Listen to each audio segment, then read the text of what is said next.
Strong communities, strong communities. The very best places for you and me are strong communities.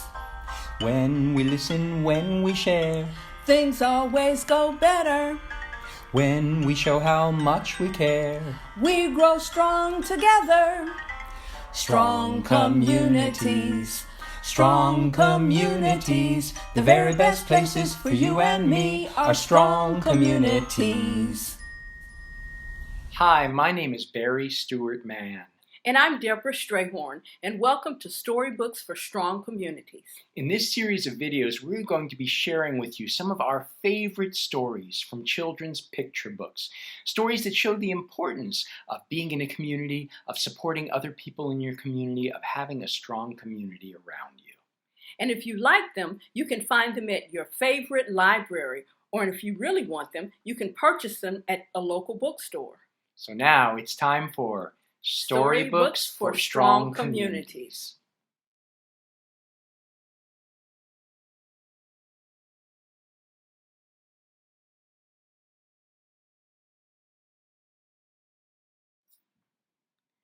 Our first story is about a young girl who has to walk miles and miles each day just to get drinking water.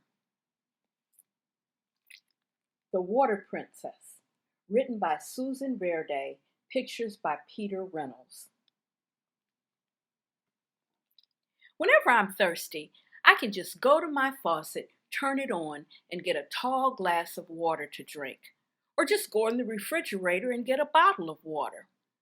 But in many countries and communities around the world, they have to walk miles and miles just to get water. Can you imagine what that's like? You can't just run your faucet and take a bath. You can't turn on the faucet to get water to drink or to cook, or to even play outside in the sprinkler. Well, many countries are different. And in this small country in Africa called Burkina Faso is where this story takes place. Can you say Burkina Faso? That's right. Well, in this story, a young girl named Gigi walks every day with her mother to the well to get water. Now, Gigi has to wake up early in the morning before even the sun comes up. And at night, Gigi lays underneath the stars, looking up at the sky. She calls herself a princess because the sky is like her African kingdom. And she wonders, where is my water? Why do I have to collect the water every day? Why can't the water run clear and cool right here in my community? But every morning, her mother wakes her. She calls out, "Gigi, my princess, it's time to collect the water." And Gigi gets up and prepares for the day even before the sun. She and her mother have buckets that they carry on their head to collect their water. And as they prepare for their walk, they sing a song. Na na na, na na na, na na na. And their journey begins. They have to walk for miles and miles to get to the water. And halfway there, they stop to rest beneath the kariti tree. Can you say kariti tree? And they gather shea nuts for energy. Have you ever eaten shea nuts? They're delicious. So they sit and rest and eat the nuts, and then their journey continues. And as they walk, they continue to sing. And Gigi gets tired and she says, "Mama, are we there yet?" Not yet. The story says that they continue to walk, but when she hears the sound of children laughing and women talking and the water running, they know that they are close. And when they get to the water where the well is, Gigi plays with her friends while her mother holds their place in line. And there are a lot of women. It's just like a gathering place. The women talk, the children play. And I'm sure you know what that's like. When you go to the store with grown-ups in your family and you see someone you know and you talk and you laugh, it's just like that, but a different community. And after her mother has stood in line for a while, she hears her mother cry out, Maintenant, maintenant. Can you say that? Maintenant. That means our turn. So Gigi grabs her bucket and goes to the well, and she fills her bucket with the cool, dusty colored water.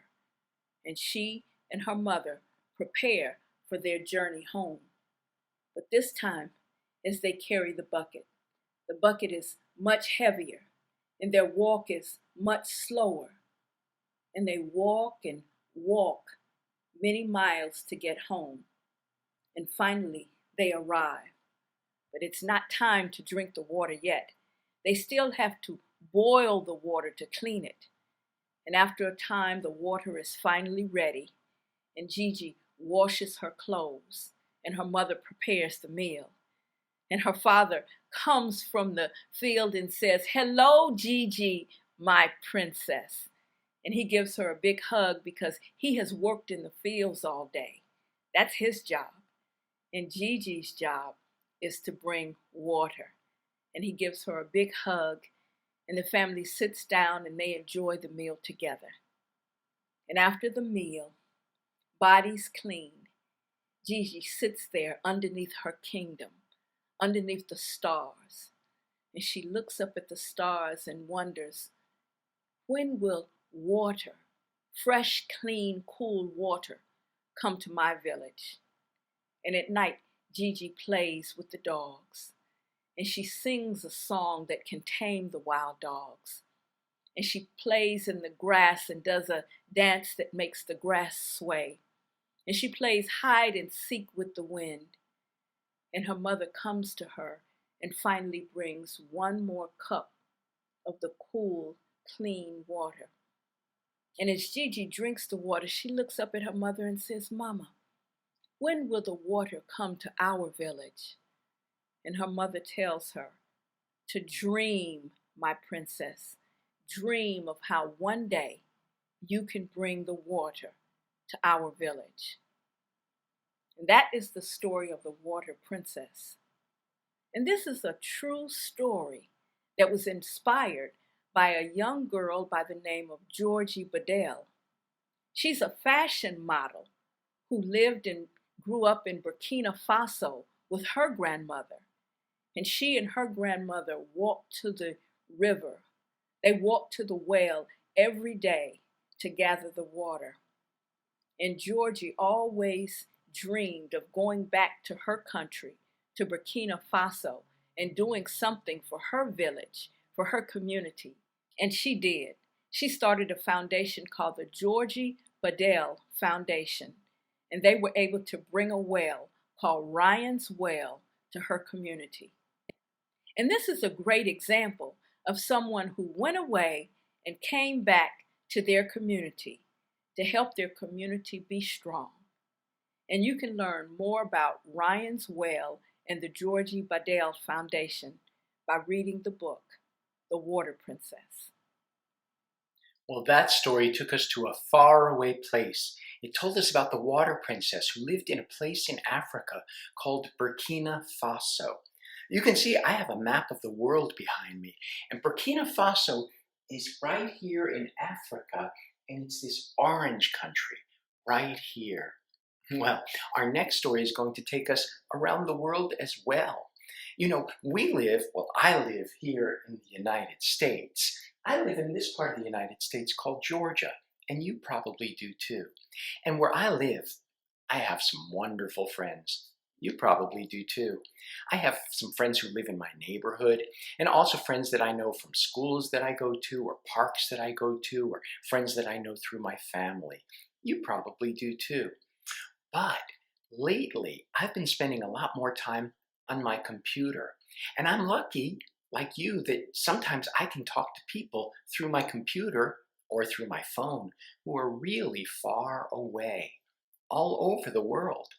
That's something that people long ago couldn't do. Before there were phones or computers, they had to write letters, or they could talk on the phone but not see. But we can see people far away. And I've made friends with people in faraway places, even in a place right over here called India. You know, India is on the other side of the world. So when it's daytime for us in the United States, it's nighttime in India. And when we're waking up, they're just going to sleep. But I've made some wonderful friends in India. And our next story is about two friends, one in the United States and one in India. It's in this book called Same, Same, but Different, written by Jenny Sue Kostecki Shaw. She also did the wonderful illustrations, and the story is told through the words and the illustrations. It's about two boys, one boy named Elliot, and he lives in the United States in a city. And the story tells about how one day in art class, which Elliot loves, his teacher has everybody in the class draw pictures about things in their lives. And then the teacher collects those and sends them away. I think sends them all to a school in India, because after a while, Elliot gets something back. Now in this story, Elliot isn't talking to his friend over the computer, but by sending letters through the mail. And Elliot gets something back from a boy in India named Kailash. And through the story, they keep sending each other letters back and forth, telling about themselves and their lives, and they keep realizing that they have a lot of things in their lives that are the same in many ways, but also different. And now for the story, I'm going to take down my map. And behind me, I have two different backgrounds. One is a brick wall, because Elliot lives in a city where lots of the buildings are made of brick. And the other is a beautiful fabric that comes from India, reflecting the culture where the other boy lives. Elliot tells Kailash that he loves climbing in a tree house in his yard. And then Kailash says that he likes trees too, and he sends a picture of the tree in his yard, but it doesn't have a tree house in it. It has monkeys in it. And then they tell about their families. Elliot draws a picture of him standing in front of his brick house with his mother and his father and his little sister. And then Kailash sends a picture of his family, but it's a lot bigger because he lives in a very big home with his mother, his father, his sister, his brother, but then also the grandmother, aunts and uncles and cousins. It's what's called extended family. And where Kailash lives in India, sometimes an extended family will all live in the same place. And then Elliot sends pictures about the city where he lives, and he shows all the tall buildings and how there's a lot of traffic in the streets, cars and buses and taxis. And Kailash sends a picture of where he lives. There's traffic in the streets too, but the buildings aren't quite as big, and the traffic isn't all cars and buses. There are also animals like cows and oxen pulling carts, and goats and donkeys, and people riding bicycles that have big carts on the back carrying things, and even people riding on elephants. Well, then they write to each other and send pictures about where they go to school. And Elliot writes about how he rides a school bus. It's a big old yellow school bus. You probably know what that bus looks like. And Kailash writes back that he rides in a school bus too, but it's not a big yellow school bus. Instead, the driver is actually riding a bicycle, and behind him there's just a platform that's closed in. It's like a cart, and the students sit on benches. And then they write about what they're learning, and Elliot sends the alphabet that we use in English. You know that alphabet, A, B, C, D, E. But Kailash sends the alphabet that he uses in his language, Hindi. And his alphabet looks like this. You probably haven't seen letters like this before.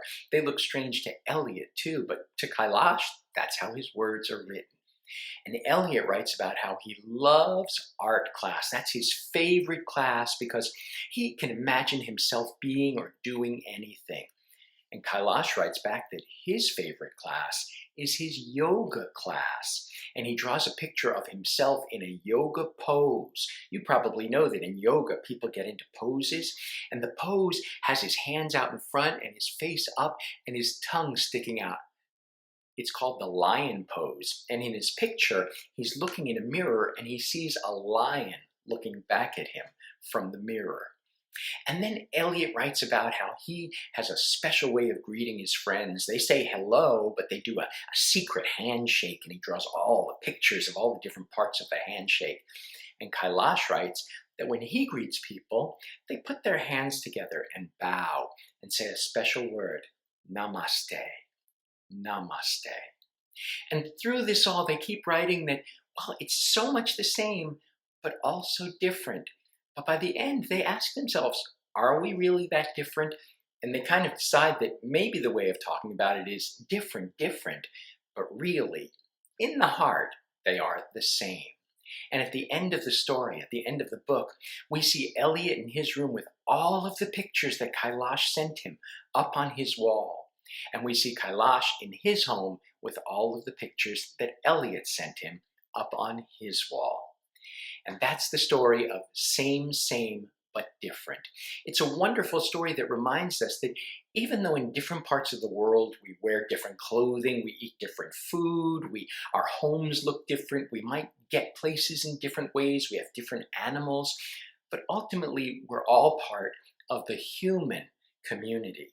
And it's a strong community when we feel like we have things in common with other people.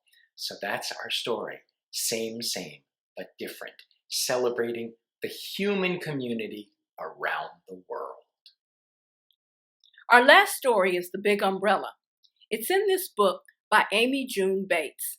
She wrote it with her daughter Juniper Bates when Juniper was just in grade school. In the story, it's about once that there was a big umbrella that lived in a city. The umbrella stayed with a family, and there was a child who had a yellow jacket, and the umbrella was big and red and had a big smile on its face. We have an umbrella. We'll use our own umbrella to help tell the story. This is mine. It's blue and it has a lot of colors. Let's put it up here.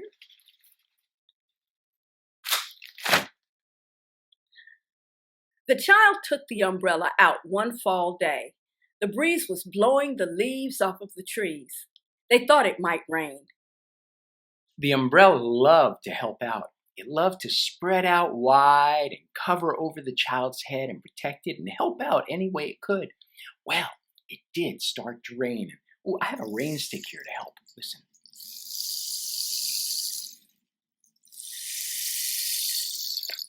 The rain started coming down.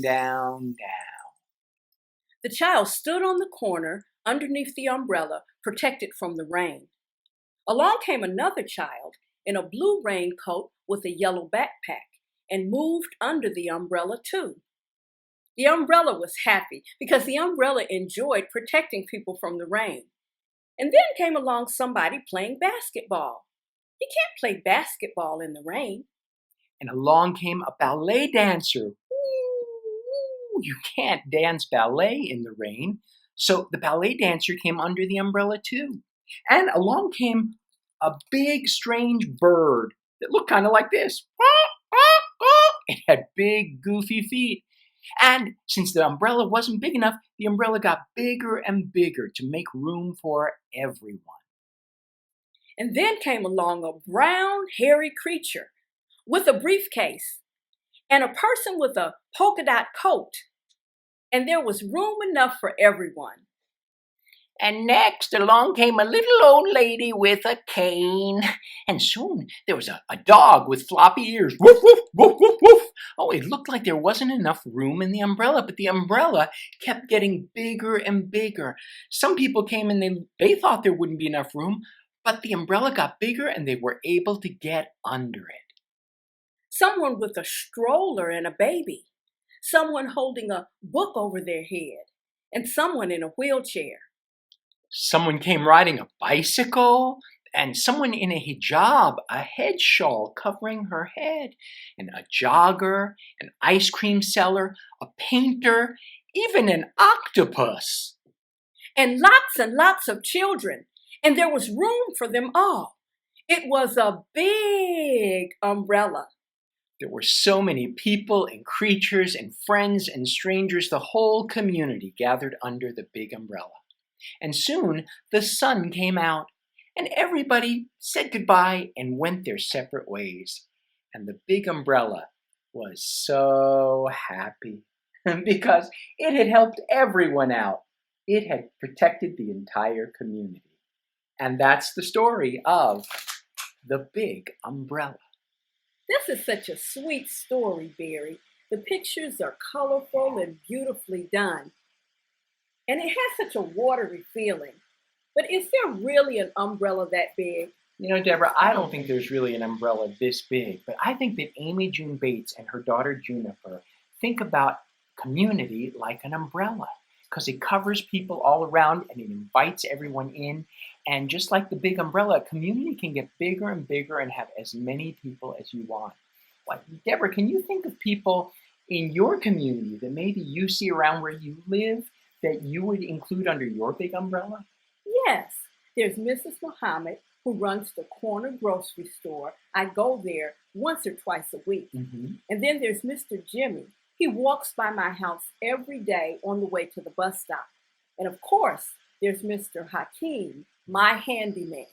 Nice. Well, in my community, I can think there's a man that I know named Ibrahim who came over to the United States from Africa, and he lives down the block, and sometimes I see him in a grocery store. And there's a woman who lives nearby, and she actually has in her yard, she has an emu. It looks like the big ostrich that was in the story.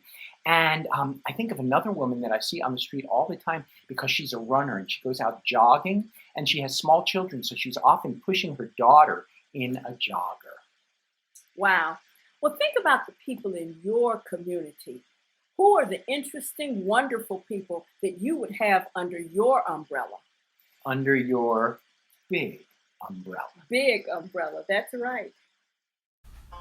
Strong communities, strong communities. The very best places for you and me are strong communities. When we listen, when we share, Things always go better. when we show how much we care. We grow strong together. Strong communities, strong communities. The very best places for you and me are strong communities.